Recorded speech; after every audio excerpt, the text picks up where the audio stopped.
Shalom, shalom, Yasharal, all praise to the Most High, and glory to our Hamashiach, Yahushua HaMashiach. Welcome to another presentation of Shemara, a watchwoman on the wall of Yasharal, for Yasharal. I'm Raya. Welcome back. All praise to the Most High. We're going to go through some slides here. I got some things to talk to y'all about. Everything's happening so fast. I'm going to try to touch on the main things that's happening right now, but everything is fluid right now. It's happening really, really fast. I'm going to also talk in code because some words I can't say because the bots are listening, and I want this to get out. So they will suppress this if I say certain words. So I'm going to use some words like love, happiness, and joy in the first seconds, and then we're going to move on and talk about the rest. But anyway, the third woe, are we seeing the start of WWTHREE, which is the third woe spoken of in Revelation 11:14. The second woe has passed. Behold, the third woe is coming quickly. Are we currently experiencing the third woe? Good question. Well, some of you may have seen this, the blood moon that was I put tonight, but it happened this morning. And I was deep in my pillow when this was all going down. So I missed it, but I'm sure those are there. You can probably go on YouTube and see it. I'm sure it was filmed by several people. Also, I want to make it clear that these are warning signs. These are the signs that we are to look for in the last days and going into the last dispensation. That I believe we are in the last dispensation of time as we know it. The changing of the guards, however you want to put it. But in Revelation 12:17, it says that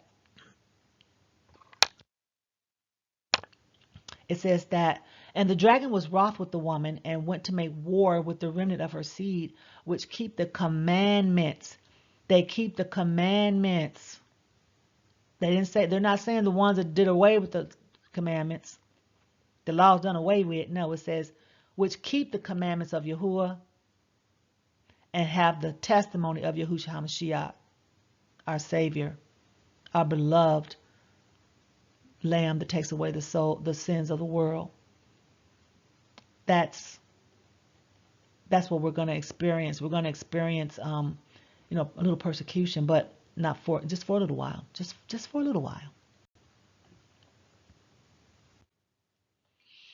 I want to talk about some articles that I ran up on this morning. It's coming so fast. I can't keep up because I work. I have a job, so it's hard for me to sometimes to get to y'all and really, get in there and talk about some things, but because everything's going so fast. So I'm pretty much going to touch on some main points that I want to share with the family.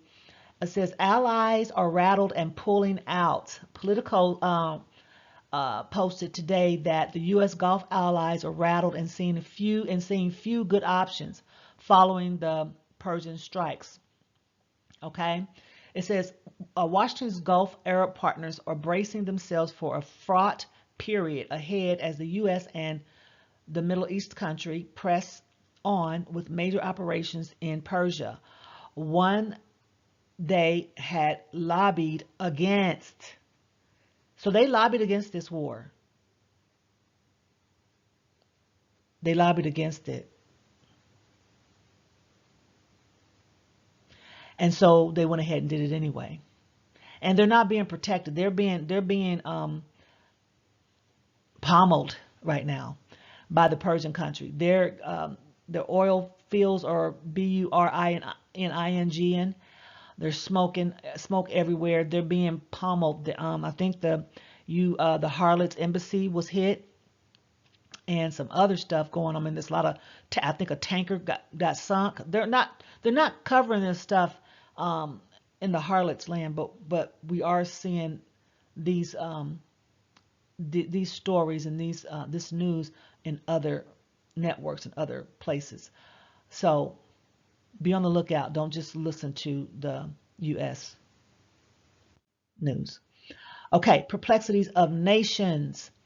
Russians threaten horror strikes on Europe in revenge for Iran. This guy, Agent Orange, united or untied our hands. So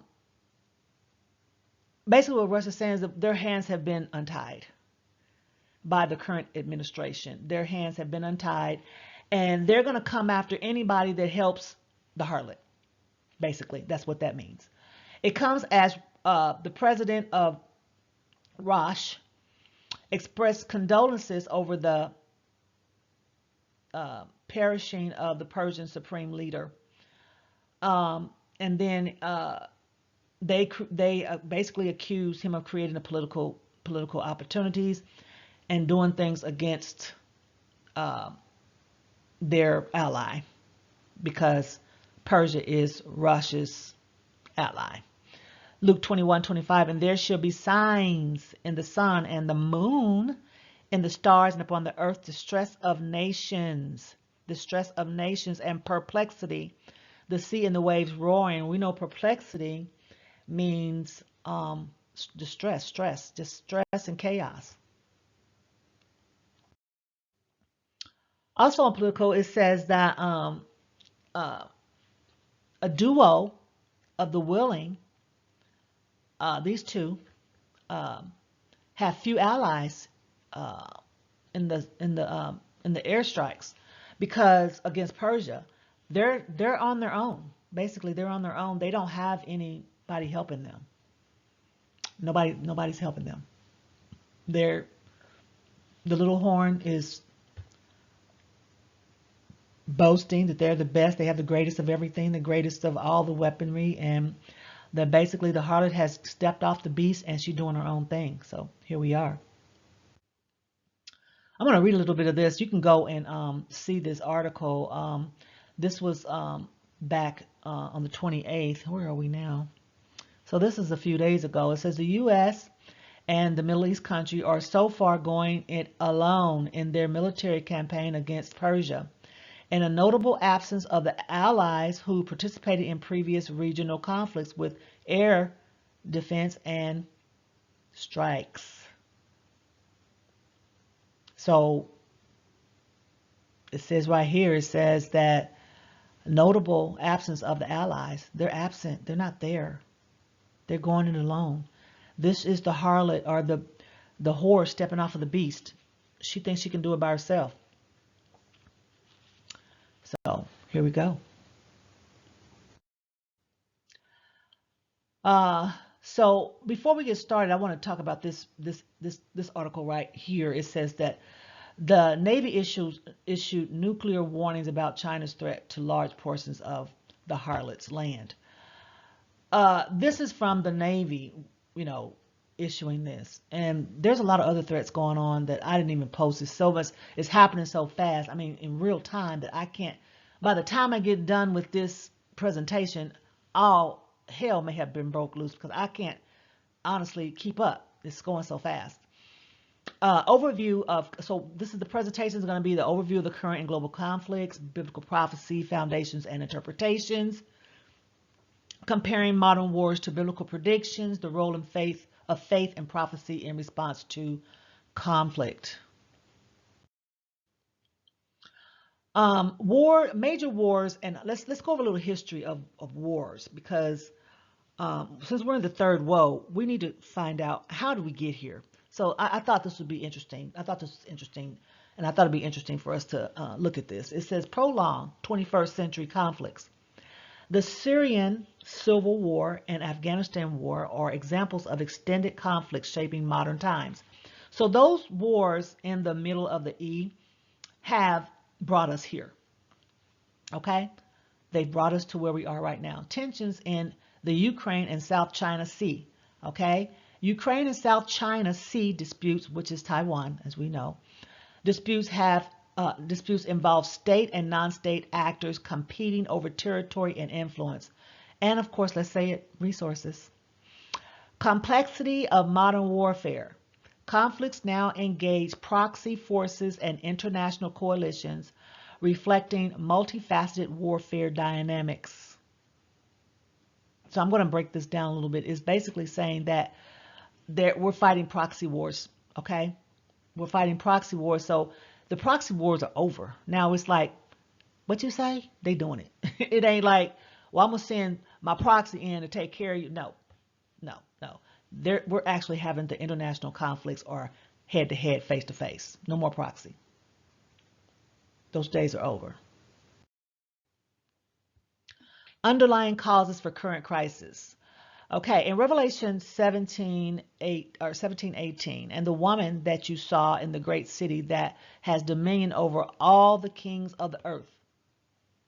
Well, it says over the kings of the earth, but I'm going to say all for a little while anyway. Who is that had dominion over the kings of the earth? The petrodollar was in control of all of this, over the oil, gold, everything that moved around on the playing field was ran by the harlot, the whore that sits on the beast, okay? If you want to know who that is, you can go to my other video, These Will Hate the Whore. Look at that video and you'll know exactly what I'm talking about. World wars stem from intertwined causes like resource competition, ethnic tensions, and power vacuums in failed states. That's where they stem from. And my question is, who's starting these competition, ethnic tension, power vacuums, and failed states? Who's causing these things to happen? Okay. Who's lighting the fuse to these things? Alliances and sanctions. Alliances such as NATO and economic sanctions complicate dynamic influences and global power struggles and proxy conflicts. Nationalism and extremism, ideological extremism, economic interests fuel prolonged instability and escalate conflicts worldwide. So let's go back to alliances such as NATO. When you got economic sanctions on different countries and you got complicated dynamics happening with the moving, the imports and exports of like of course tariffs, you got those things happening, you're going to have a lot of conflicts and struggles, and of course global power struggles, because everybody is, positioning for their country to have its basic needs and wants met for their people. So that comes with a lot of struggles. Okay. Also, when you got nationalism and extremism, like right or left, it doesn't matter. These also fuel prolonged instability. So, and you got people that just keep that fuel burning all the time. Those leaders, some leaders just keep the nationalism stuff going, and those leaders are the ones that love for this to keep going, because in the midst of the chaos, they do a lot of criminal activity. Isaiah 13:19, and Babylon, the jewel of the kingdoms, the glory of the pride of the Chaldeans, will be overthrown by YAHUAH like Sodom and Gomorrah. So in Isaiah 13:19, it's basically saying the jewel of the kingdoms and the glory and pride of the Chaldeans, in other words, the daughter of Babylon, their pride, their glory and their pride will be overthrown. The Most High is going to overthrow them. It's not going to last much longer. What will be the world impact? Famine and chaos. Mass displacements. Over 100 million people have been forcibly displaced worldwide due to ongoing conflicts, creating a global humanitarian crisis. And we're seeing that when you topple a government or disrupt a government, you're going to have displaced people looking for a better life for their children, looking for someplace safe. But who's doing the toppling? Who's doing all the creating all the conflicts?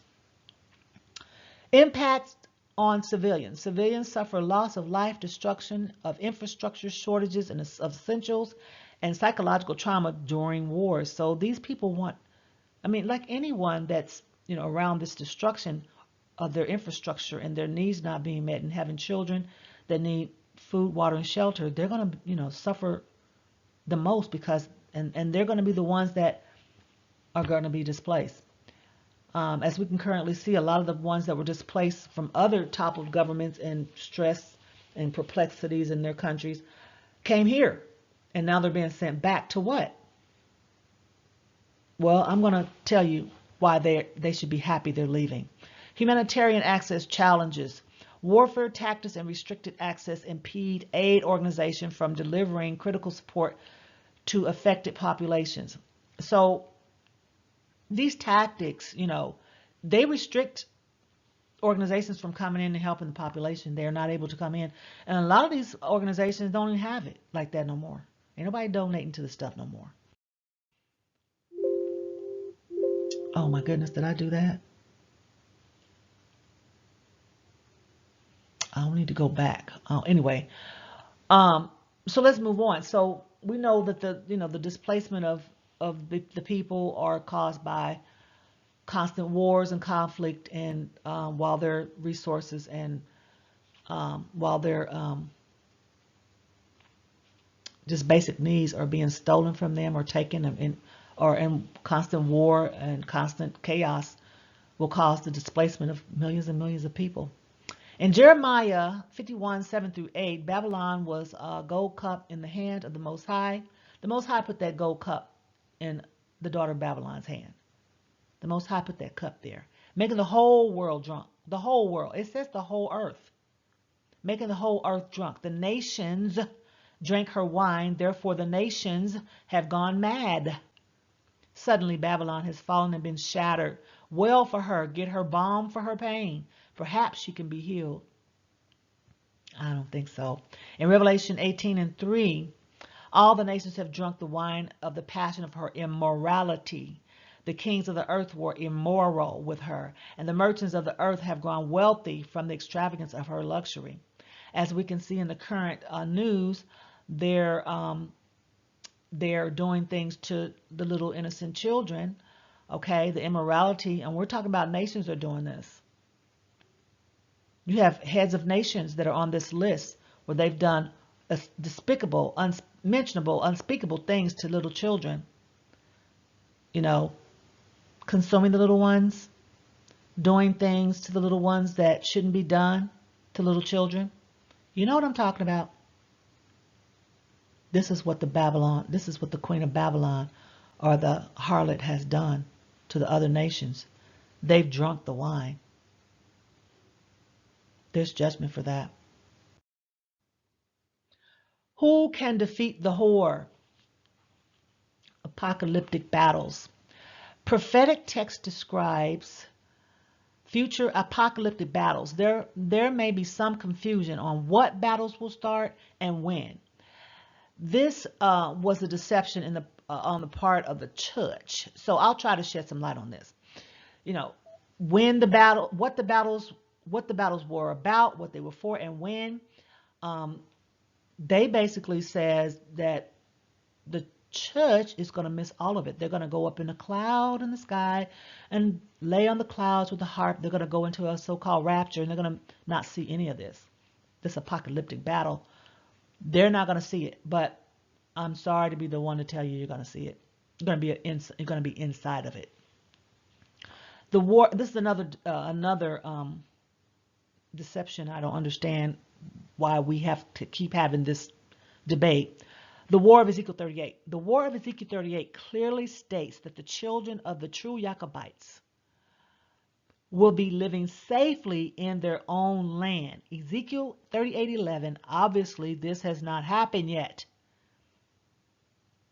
Are the people in the middle of the E, are they dwelling safely?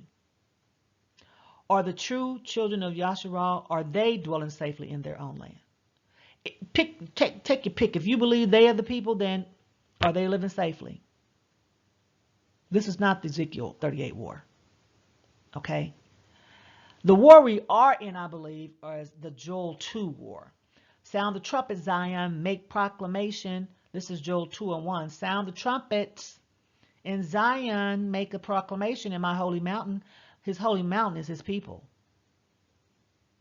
His holy people is his holy mountain. And let all the inhabitants of the land be confounded, for the day of YAHUAH is near. Yeah, the day of YAHUAH is near. It's upon us, people. Historical context of biblical prophecies. Origins of biblical prophecies. Prophecies arose during the Babylonian exile rule and the Roman rule and the early followers of the way, persecution reflecting their historical context. The prophets of our sacred texts were chosen by the Most High to give historical and prophetic instruction and guidance, not the Constantinians. They are the Catholic Church. They are basically wannabes.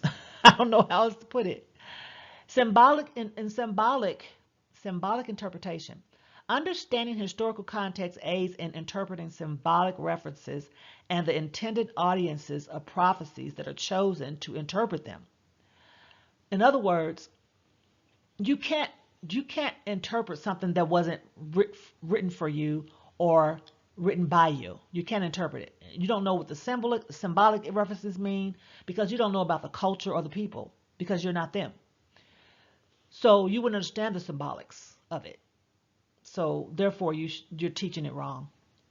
Church. Constantine and those that followed have given us sanitized version of what's to come in the last days. They have also skewed the true meaning of its correct intentions and message. Yeah, they're telling it wrong. Political and social upheaval. Many prophecies mirror the political and social turmoil of their time, influencing modern interpretation methods. Okay? So in other words, the things that are happening right now have already happened. These things are not new. So that's why in Ecclesiastes 1:9 it says, there has been, will be again. What has been will be again, and what has been done will be done again. There is nothing new under the sun. So many prophecies mirror the political and social turmoil of their times. In other words, they mirror what's already happened. So you shouldn't be caught off guard. If you're in your scriptures, you should know this has happened before. And you should know what's going to happen next. Patterns of empires. The Most High works in patterns. The Most High has laid the sacred text out to where that's why they took a lot of the books out, so you couldn't follow the pattern. But if you are reading the lost books and the Apocrypha, don't just discard those books because they fill in a lot of blanks. Those are our people that wrote those books, people. Those are our family. Those are our books. Those are our books. And it says patterns of empires. Historical cycles of empires rising and falling provide parallels to motifs found in biblical prophecies. What we are seeing in our current news is not new. The patterns that YAHUAH has put in place will repeat itself until the end of this current jubilee. The Most High has a time clock, and it's about to run out. It's about to run out.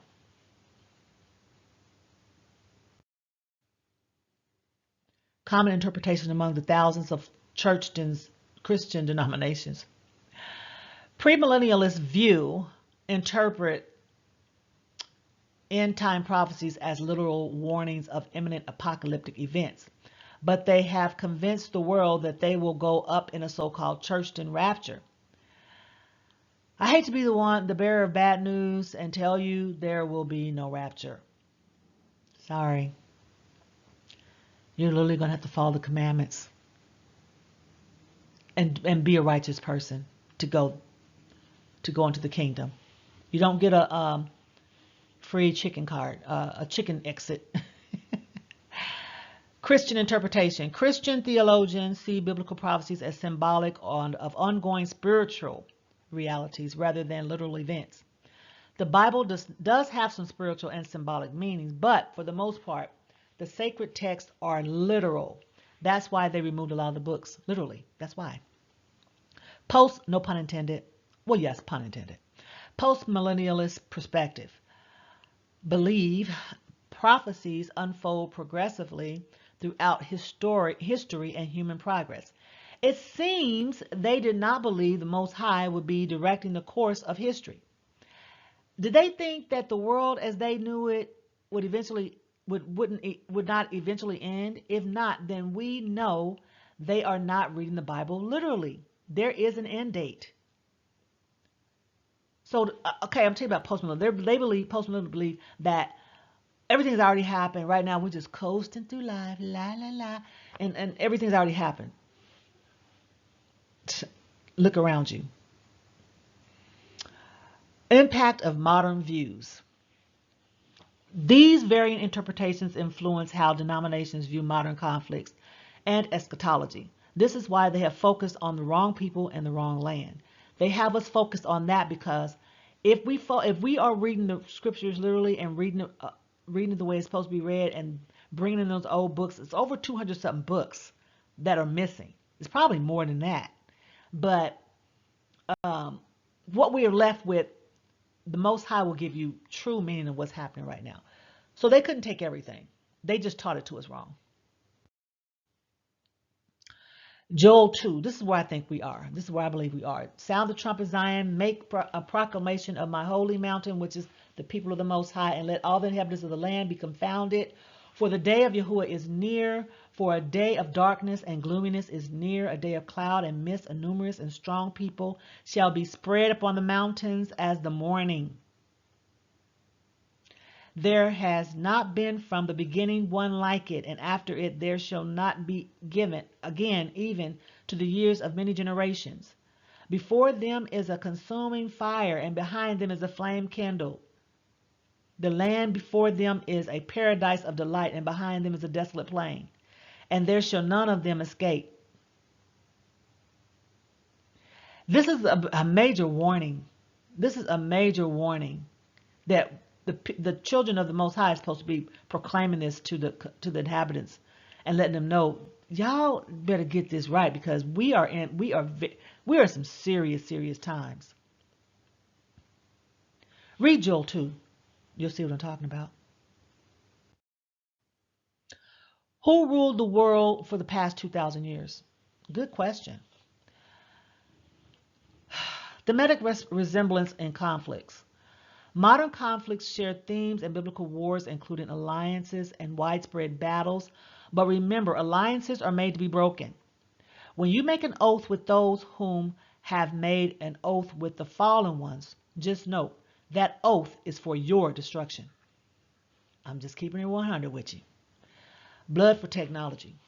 Contemporary warfare includes cyber attacks and nuclear weapon absent in biblical last moments in time and last days. As we can see, the billionaire tech masters have cornered the market and have literally taken over the entire tech system. Now you can basically sign into any platform using your email account. This is our digital footprint, and they have followed us since we got our free email addresses. There has been much bloodshed for this technology technology. That's my little play on words. You want knowledge? Yeah. You can do something to get knowledge because they are required to shed BLOOD for this, to their GODZs, okay? To their fallen ones. They have to do this. This is part of their ritual. They have to do this for this. They're given technology for doing these things that they were doing in the EPD files, okay? Anyway, balancing symbolism and reality. Interpreting prophecies require balancing symbolic meanings and historical and empirical facts. We are currently in the last dispensation of this current world order. Let's call it what it is, the fall of the Gentiles. And I spelled that with a Jen for a reason. Look up what a Gen is. Second Esdras 6 and 9. For Esau is the end of the world, and Jacob is the beginning of it to follow. So you got to find out who is Esau and who is Jacob or Jacob. Once you figure that out, that mystery out, everything else will fall in your lap, and the Most High will unfold. The mysteries will unfold right before your eyes. Who is Esau?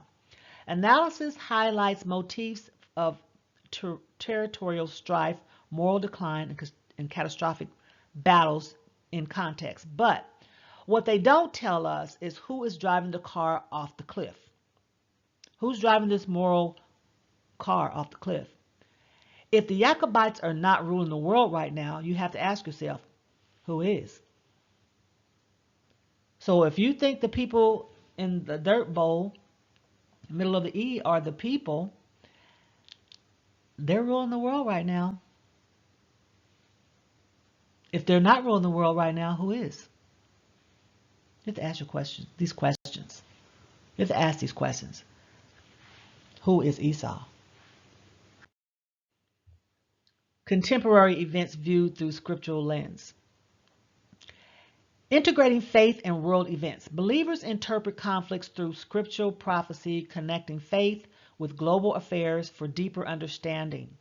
But most have been deceived and have no idea of what's going on right now. The church is silent right now. What is the church talking about right now? Get your blessings and dancing? I mean, oh, come on, y'all. It's like going to a concert now at the church. And it's like, what is, I mean, it's unrecognizable. I can't even watch it on TV. I can't even watch it. I try to see what's going on TV. It's like, it's a madhouse. It's a madhouse. Prophetic markers and end times. Current events are seen as fulfillments of prophecy, signaling the potential approaching of end times for true believers of the Bible.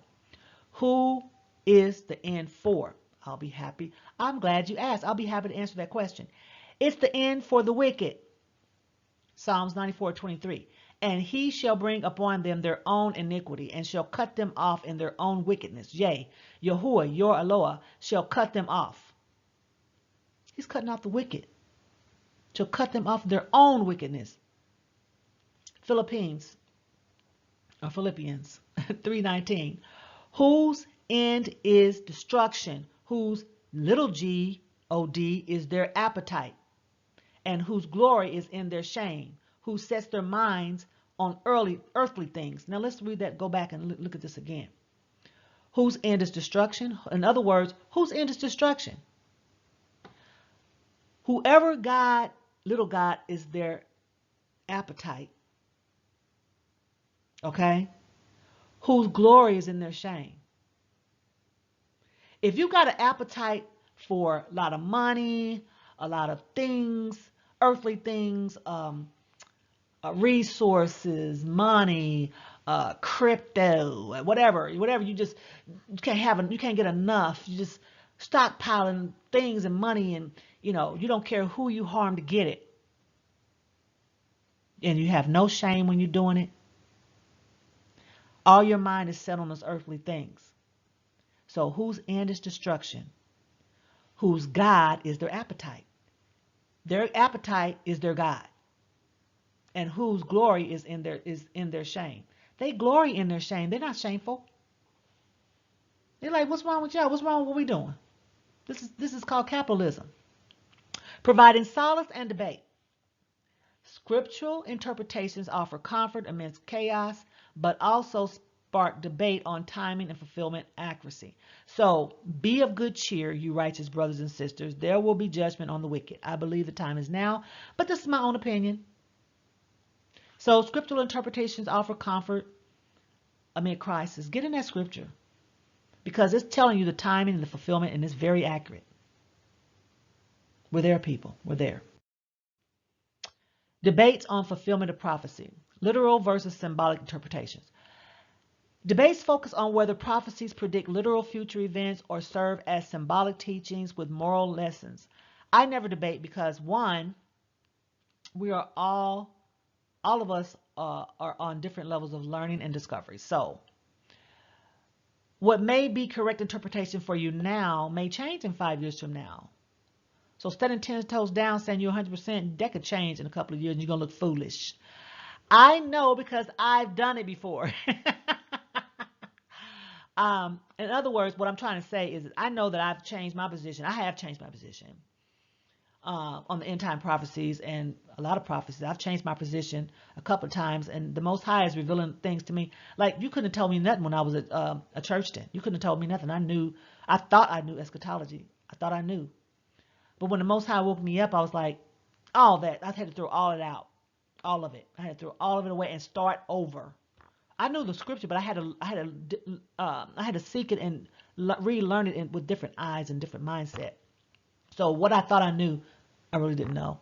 So that can happen to you. So be careful saying that you 10 toes down 100% correct on something, because the Most High will prove you wrong. Because let's read, he will prove you wrong if you're wrong. So that's why I never say I'm 100% correct on anything. I don't let that wicked pride spirit near me. I just don't.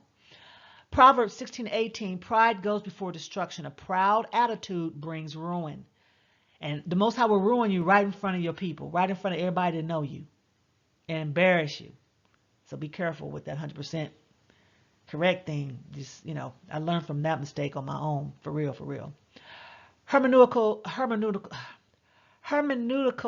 approaches. Ambiguity in prophetic language has led to diverse methods of interpretation, influencing modern understanding of prophecy. So that's why the literal interpretation is so important. You have to take the Bible literally. When it calls for symbols, it'll explain the symbolism. The Bible is self-explanatory. It's not hard. Faith and doctrine tensions. The debates illustrate tensions between faith-based beliefs, religious doctrine, and empirical evidence. This is why I always fast and pray before and during the reading of the sacred text. I don't want any toxins to interfere with my understanding.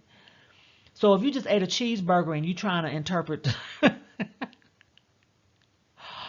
if you just, and you're trying to interpret, you may be off. You're going to be off a little bit. Just FYI. Biblical guidance. Your temple is very important to the Most High. Keep your temple clean. You can't have a stinking, messed up, defiled temple and you trying to teach biblical interpretation. It's just not gonna. You're gonna be off. You're gonna be wrong. Biblical guidance, and you're not gonna get the correct understanding. But let's move on. Biblical guidance for navigating uncertain times. Themes of hope and endurance. Scripture encourages hope and endurance, helping believers maintain strength during difficult times.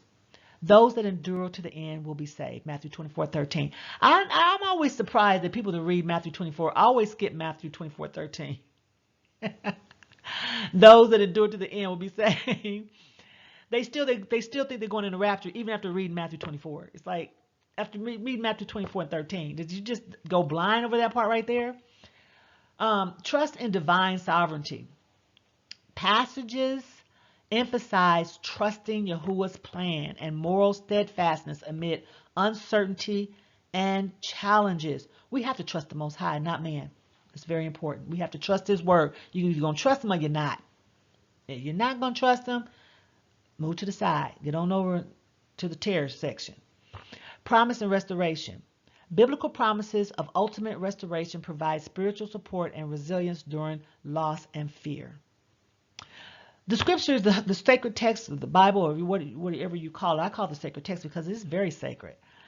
It's very restorative to our soul, to our walk, to everything that's happening around us. You have to be in your word, and that's where you're going to get your support. Your whole armor of the Most High. That is your sword. The word is your sword. It's your shield. It's your refuge. You have to rest in. He's our refuge. We have to rest in Him and His word. If we don't do that, then we're going to be like the rest of them, just looking, traveling over to other countries in the middle of WWTHREE. Anyway, Revelation 3:10. Because thou hast kept my word of my patience, I also will keep thee from the hour of temptation, which shall come upon all the world, to try them and other test them that dwell upon the earth. We're going to be tested, y'all. In conclusion, bridging present conflicts and biblical insight for hope and understanding. First, biblical perspective on conflicts. Biblical prophecy provides historical context and contemporary insight into current global conflicts and meaning. So we have to get our understanding from the word. If you want to know what's going on, crack open the book. Faith's role in peace. Faith encourages reconciliation and peace building, even amidst ongoing conflicts, inspiring compassionate actions. In other words, we must have faith of a mustard seed. If you just got that much, and you fasting and praying and repenting, repeat, and in the word and just meditating on him,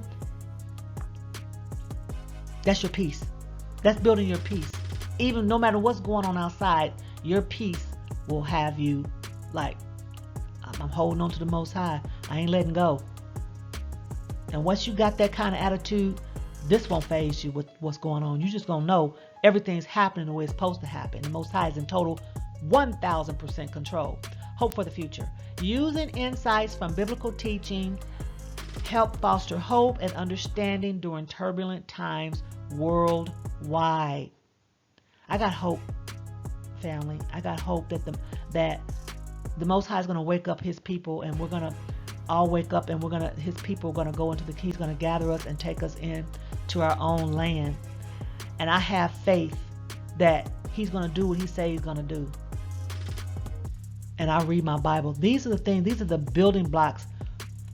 Bible perspective, faith, peace. Faith brings peace. Hope is going to help you go into the future. So that's what I wanted to say on today. And I want to thank you all for listening in, joining me. Love y'all. All praises to the Most High. Glory to our beloved Hamashiach, Yahushua HaMashiach, our King. YAHUAH said he's going to do this thing. We just have to know, trust, and believe he's going to do it, and we're going to be protected under him and only him. Nobody else is going to help us. And so that's all I wanted to say on today. You all have a Baruch day. Solom Yasharal. We're here. We're here, family. Shalom.